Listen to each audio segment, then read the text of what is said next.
Bienvenidos a todos a este nuevo vídeo en el cual voy a estar compartiendo contigo un análisis de mercado y información macroeconómica que me hace estar bastante alcista para las próximas semanas y meses, a pesar de la caída que tuvimos ayer y a pesar del pesimismo que estoy encontrando dentro de las redes sociales. Así que sin más, voy a compartir pantalla y te voy a estar explicando. Pues bien, como vengo haciendo en los últimos análisis, me gustaría darte contexto de lo que te voy a explicar a continuación, ya que tiene una vital importancia para poder entender cuál es mi punto de vista. Así que me gustaría primero que nos preguntásemos por qué el mercado cae, ¿no? Hay mucha información ahí fuera y toda esa información es válida y contrastable y todo el mundo puede decir, ah, sí, es cierto, está cayendo por esto. Pero vamos a juzgar cada una de estas informaciones o motivos por los cuales el mercado pues está cayendo. Lo primero, aranceles, ¿no? Trump ha dicho que va a poner aranceles ya de inmediato a México y Canadá. Perfecto. Bien, los aranceles son una medida de presión y una medida inflacionaria. Eso estamos de acuerdo todos. Pero lo que todos sabemos es que finalmente esto se hace como una medida de negociación para poder presionar más a México y Canadá para poder conseguir algunos de los objetivos que tiene Trump. Ya conocíamos la noticia de aranceles, por tanto, para mí no tiene tanto sentido que el mercado responda de esta manera ante una noticia que ya está anunciada y está dentro del precio. El segundo motivo, la inflación, expectativas de inflación. ¿Qué es lo que provoca la inflación? El consumo, la producción, la deuda.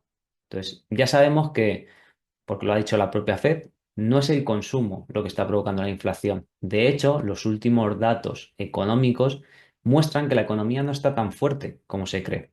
El PIB está más frío de lo que está, el empleo no está tan fuerte como la gente cree. ¿Por qué? Porque durante el año 2024, año de elecciones, Biden se encargó de inyectar mucha deuda en la economía para aparentar que la economía estaba fuerte, creando una apariencia de Estados Unidos es fuerte. ¿Por qué lo hizo? Porque le interesaba para ganar las elecciones. En el momento que han entrado Trump al poder y están recortando el gasto y intentando disminuir la deuda, se está notando cómo esa inyección de liquidez ya está dejando de verse en los mercados, en la producción y en el empleo. Y por tanto, la inflación no viene por ahí. Este no es un motivo válido en este momento. Hablemos de geopolítica. Oye, están hablando de que va a haber paz entre Ucrania y Rusia, algo que no ha conseguido Europa en los últimos 3 años, algo que no ha conseguido Estados Unidos. ¿Por qué esto debería ser negativo? No, porque es que ahora no hay un acuerdo claro sobre cómo se van a repartir el mundo. No me lo creo. No me parece un motivo suficiente. El hackeo de Bybit. Aquí evidentemente podemos decir que sí, hackean Bybit, Bybit tiene que recuperar esos Ethereum y vende otros activos. Bueno, en parte está bien, podemos decir que ha vendido parte de sus activos para poder comprar esos Ethereum, pero en realidad es que la realidad es que el mercado ha caído completo, entonces tampoco tiene mucho sentido. Bien, en parte te lo compro, pero no me lo compraría como algo completo. ¿Cuál es la realidad del mercado? Mira, la realidad del mercado es esta. Estados Unidos tiene un nivel de deuda que no puede asumir con estos tipos de interés y necesitan sí o sí bajar los tipos de interés, porque si no se bajan los tipos de interés no puede seguir financiándose. Trump lo sabe y la Fed lo sabe. Y tanto a la Fed como a Trump le interesa que se bajen los tipos de interés. La cuestión es la siguiente. La Fed necesita un motivo para bajar los tipos de interés. Y Trump necesita darle un motivo a la Fed para que baje los tipos de interés. ¿Cuál es el plan de Trump? Bueno, pues conjunto con su secretario del Tesoro, Scott Bessent, han creado un plan que se llama Plan 333.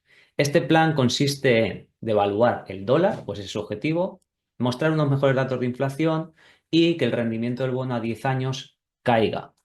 ¿Cómo lo van a hacer? Primer punto, reducir el déficit que tiene Estados Unidos del 7% actual al 3%. ¿Para qué creéis que ha creado Doge? ¿Por gusto? No. Doge lo ha creado para reducir el gasto. De hecho, ya lo está haciendo, ¿verdad? Entonces, de esta manera reducimos el gasto. Además, Estados Unidos lo que le interesa ahora mismo es dejar de financiarse, es decir, dejar de aumentar la deuda que tiene en este momento. Entonces, quiere reducir su deuda, la que está emitiendo, la nueva. ¿Por qué? Porque hay que pagarla a un tipo de interés muy alto, no le interesa. Entonces, de momento están frenando la emisión de nueva deuda. ¿Cuál es su siguiente punto? el petróleo. Estados Unidos quiere conseguir aumentar la oferta y de hecho en su plan 333, ¿en qué consiste? Bueno, consiste en aumentar el nivel de oferta de barriles de petróleo en 3 millones diarios. Si aumentan la oferta sobre una demanda estable, eso provoca que el precio del petróleo caiga y si el precio del petróleo cae, que está totalmente relacionado con la inflación y es uno de los componentes principales que afectan a la inflación, debería de provocar que los datos de inflación salgan mejor. Por lo menos la inflación que no es subyacente. La inflación subyacente que no tiene en cuenta el petróleo y que no tiene en cuenta los alimentos, pues evidentemente puede salir estancada porque tiene que ver con el exceso de deuda que ya tenemos. Pero este tipo de inflación que depende más de elementos volátiles como el petróleo o los alimentos, pues debería de salir mejor con este efecto. Además, el hecho de que las tensiones geopolíticas se reduzcan también influye en el precio del petróleo. El precio del petróleo se ve muy afectado cuando hay cualquier tensión geopolítica. En este caso, si hay paz, debería disminuir el precio del petróleo y por tanto deberíamos de ver cómo los datos próximos de inflación mejoran. ¿Qué provoca esto? Presión para la Fed para que baje tipos de interés. El objetivo es claro. Ahora, ¿qué más le queda a Estados Unidos? El crecimiento. ¿Cómo consigo crecer? Bueno, pues aquí lo tiene claro. Para crecer Estados Unidos necesita un dólar débil y un bono de 10 años que baje. Necesita endeudarse. Pero para endeudarse primero tiene que darle motivos a la Fed para poder bajar ese tipo de interés, ya lo hemos dicho. Entonces, está haciendo algo que podría parecer incluso contrario a este movimiento de crecimiento. Estados Unidos quiere crecer al 3%. De ahí su plan 3, 3, 3. Pero lo que ha hecho es, primero, decir, vale, utilizo el tema de los aranceles, que es inflacionario. Pero ¿para qué quiero utilizar los aranceles? Lo quiero utilizar como medida de negociación, porque si lo utilizo como medida de negociación, le puedo decir a México, oye, encárgate tú de controlar la frontera. Y yo reduzco los gastos que tengo, porque no sé si lo sabéis, pero básicamente el gasto en presupuesto en defensa pues, es uno de los gastos más importantes. Entonces, si él reduce los gastos en defensa y se encarga México de esa parte, pues está reduciendo el déficit, ya está consiguiendo lo otro. Con Canadá, más de lo mismo. Con China, ¿por qué está metiendo algunas medidas? Fijaros que Estados Unidos le ha propuesto a China bajar el gasto militar a la mitad, es decir, reducirlo a un 50%. Si reduce un 50% el gasto militar, pues evidentemente le va a ser mucho más fácil bajar el déficit. Y también lo que está intentando Trump con este plan es, cuando llega y le amenaza con aranceles a otros países, es poder llegar a a esa negociación y decirle, oye, yo quiero que dejes de vender mi deuda. ¿Por qué?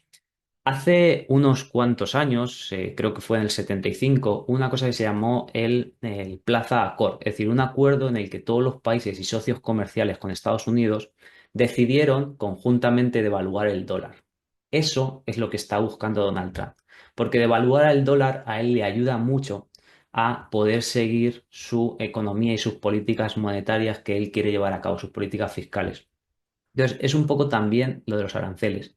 Un cuento inflacionario en el corto plazo que ayuda a negociar y a mejorar las condiciones y los objetivos que quiere conseguir en el medio plazo.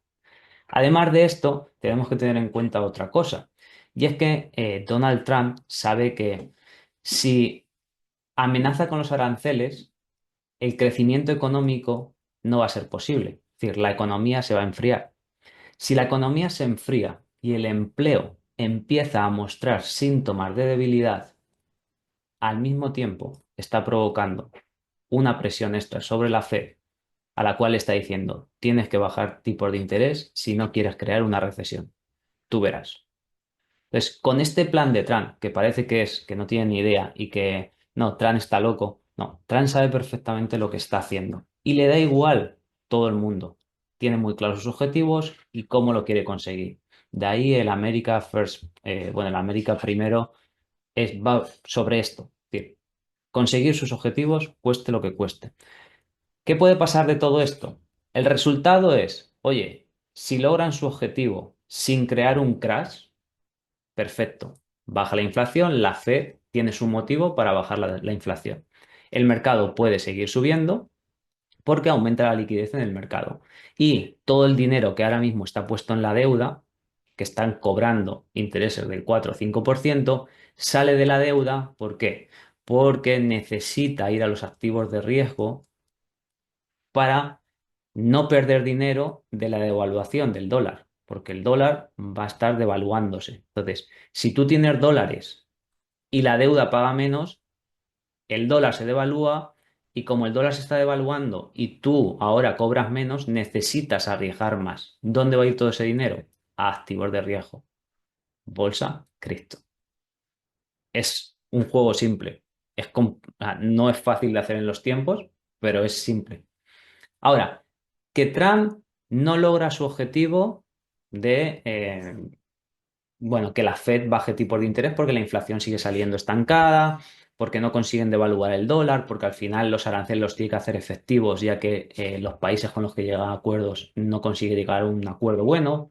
Pues ¿qué va a provocar? Va a provocar un crash deflacionista que va a venir provocado por estos aranceles, por un enfriamiento de la economía, por una disminución del empleo, y lo que le va a obligar a la Fed es hacer lo mismo, bajar tipos de interés, solo que en esta ocasión lo va a tener que hacer de modo agresivo y eh, precipitado, es decir, muy agresivo y muy precipitadamente. ¿Esto qué va a provocar? Seguramente veamos algún crash extra en el mercado para luego la Fed bajar tipos de correprisa y aumentar o implementar una QE, tipo lo que pasó en 2020, tipo lo que pasó en 2008, y siempre ocurre de la misma manera. De una u otra forma, el resultado es el mismo. Los tipos de interés tienen que bajar. Trump lo tiene claro y se va a poner con eso. Y cuando sabes que hay una inminente bajada de tipos, ¿qué ocurre? Pues en un vídeo que hice no hace mucho, creo que fue en agosto del año pasado, sobre el secreto de las instituciones y cómo las instituciones manipulan a los inversores o los mercados financieros, expliqué exactamente qué era esto que ocurría. Cuando hay una inminente bajada de tipos de interés, se produce lo que se llama un safety trade. ¿Qué es un safety trade? Pues básicamente las instituciones que están posicionadas en activos de riesgo venden sus posiciones en beneficios ¿para comprar qué? Compran bonos a precios más bajos. Pensar que el bono está compuesto por dos partes, el capital y el yield, y tiene una correlación inversa. Es decir, cuando el rendimiento del bono sube, el precio del propio bono baja y viceversa. Si se sabe que los intereses van a bajar, el yield va a bajar, ¿qué le va a pasar a estos bonos? Que se van a convertir en más valiosos. Pensémoslo así. Si tú tienes un bono que vence en 2030 y te están pagando un 4,5%, este bono, si el tipo de interés va a bajar y se pone en un 3%, pues evidentemente los nuevos bonos son menos valiosos que los antiguos bonos. Por tanto, hay una demanda que se negocia en mercado secundario de bonos antiguos. ¿Qué hacen los bancos, las grandes instituciones? Han comprado estos bonos se están revalorizando, los meten a su balance y los colateralizan, al igual que tú y yo hacemos en un protocolo de lending depositando Bitcoin o Ethereum. ¿Qué hacemos nosotros? Depositamos esos activos y pedimos prestado ¿qué? Pedimos prestados dólares. ¿Qué hacemos con estos dólares? Estos dólares los tenemos frescos para ahora nuevamente comprar estos activos de riesgo, pero encima los compramos con descuento. ¿Por qué? Porque ya nos hemos encargado de meter el miedo en los inversores, de hacer creer que todo está cayendo, que la cosa va mal, que va a continuar así y mientras tanto estamos comprando con descuento estos mismos activos de riesgo que ya hemos vendido. Evidentemente, esto es algo que ni tú ni yo podemos hacer porque no tenemos acceso a estos sistemas de financiación, pero tampoco podemos prever, ¿no?, cuándo se produce. ¿Por qué creo que se está produciendo este tipo de safety trade? Bueno, por el comportamiento que vimos ayer en el mercado. Fijaros cómo ayer en el mercado tuvimos un evento de volatilidad en el que el dólar bajaba, el rendimiento del bono a 10 años bajaba, el precio del petróleo bajaba y el precio de los bonos subía. Justo lo que estamos viendo aquí. Entonces, el plan a Donald Trump le está saliendo de la leche. Ahora, Nosotros, pues evidentemente no somos ellos y no podemos jugar estas cartas. Esto es un día. Ahora necesitamos ver que esto se pronuncia o se alarga en las próximas semanas, los próximos días. Porque si esto se produce, pues evidentemente va a ser muy bueno para nuestros activos de riesgo. Si nosotros no fuésemos a ver qué está ocurriendo con estos activos de riesgo, podemos pasar directamente a ver el bono a 10 años. Fijaros, ¿dónde estaba la apertura anual? Aquí, en 4,57. ¿Por dónde vamos ahora? 4,30. ¿Está consiguiendo el objetivo? Sí, ya lleva una bajada del 6% en el rendimiento del bono a 10 años. Y fijaros lo bueno. O sea, tuvimos con la llegada de Donald Trump este efecto de subida, ¿no? Que tocó máximos por ahí, por enero. Pero en el momento que ya se disiparon las dudas sobre que había tocado techo este tipo de rendimiento y que el plan de Trump era claramente bajar tipos de interés y que el plan de Trump claramente pasaba por conseguir que la inflación bajase, pues en este punto el bono a 10 años, el rendimiento del bono a 10 años ya no tenía sentido que subiese, porque este rendimiento sube cuando se cree que la inflación va a subir. Pero si se cree que la inflación, aunque se sabe que la inflación o las instituciones saben que esta inflación no va a seguir subiendo, al menos en el corto plazo, no tiene sentido que este rendimiento se mantenga alto. De ahí la bajada que estamos viendo. ¿Qué pasa con el DXY? Pues fijaros, más de lo mismo. Apertura anual en 108, ahora ya estamos en 106 y tuvimos lo mismo, un máximo en enero y desde ahí todo ha sido bajadas, debilitamiento del dólar que tiene que seguir bajando, ¿vale? Esta es la idea de Trump, que el dólar se devalúe. Y por último, el petróleo, aquí lo tenemos, apertura anual, lo mismo, máximos en enero y desde ahí una fuerte caída que ya está por debajo de la apertura anual. ¿Qué pasa con el precio de los bonos? Fijaros, desde la apertura anual cómo están subiendo los bonos. Entonces, esto me dice a mí que estamos ante un movimiento de este safety trade donde las instituciones lo que están haciendo es cargar sus balances con bonos para luego colateralizarse. ¿Puede durar un poco más? Sí, puede durar un poco más, puede provocar algunas caídas extra, podemos ver a Bitcoin seguir cayendo, pero sin duda esto me invita a pensar que estamos en un momento muy bueno para los próximos meses y que de una u otra forma ni a Trump ni a la Fed le interesa que seguir financiándose a esos tipos de interés, que los tipos de interés necesitan bajar, necesitan licuar toda esa deuda que tienen. ¿Cómo lo van a hacer? Devaluando la moneda. Es simple. Y ahora bien, vamos a centrarnos en la liquidez que está pasando en el mercado. La liquidez sigue entrando al mercado. Bien. Seguimos viendo cómo la liquidez está prácticamente en niveles de marzo de 2022, cuando subieron los tipos de interés. Y es que si nos fijamos en qué están haciendo cada uno de los países o de las áreas más importantes, pues Estados Unidos sigue aumentando la liquidez, su M1. Europa sigue aumentando su M1. China, fijaros cómo ha aumentado la M1. En cambio, en el cambio porcentual, fijaros. Que sí, que esto es por lo visto no es algo real, sino que este dato coincide con una reevaluación de las estimaciones de los meses anteriores, pero me da igual, o sea, al final si es una reevaluación de la estimación anterior significa que los meses anteriores ha estado entrando liquidez. ¿Qué pasa en Europa? Pues en Europa también, en cierta medida, se sigue entrando liquidez. ¿Y qué pasa en Japón? Pues en Japón sigue entrando liquidez. Y así con todos los países. Teniendo en cuenta eso, teniendo en cuenta que estamos cerca de conseguir la primera reserva estratégica en uno de los estados de Estados Unidos, en Utah, que ya está casi, casi aprobada, teniendo en cuenta que hay diferentes factores que me hacen pensar que va a seguir entrando liquidez, no creo que estemos ante un final de ciclo alcista. Ahora bien, ¿puede pasar? Pues oye, no tengo la bola mágica. Si pasase, desde luego, pues tendré que asumir las consecuencias de un error en esta tesis, pero no me lo parece desde luego. ¿Qué tenemos esta semana? Fijaros que esta semana tenemos jueves PIB trimestral y tenemos PCE, es decir, inflación y producción. Como estos datos salgan el PIB más bajo de lo esperado, seguramente veamos algo de pánico en el mercado. O si la inflación sale un poco más alta de lo esperado, seguramente veamos algo de pánico. Ahora bien, si la inflación sale por debajo de lo esperado, yo no veo ningún motivo para que la Fed siga manteniendo los tipos a estos niveles y más viendo que se está enfriando la economía y el empleo. Por tanto, eso esperaría que nos ayude a que podamos subir. Si no vamos a ver los gráficos ya, pues básicamente lo primero que haríamos siempre es mirar un poco los flujos de la liquidez.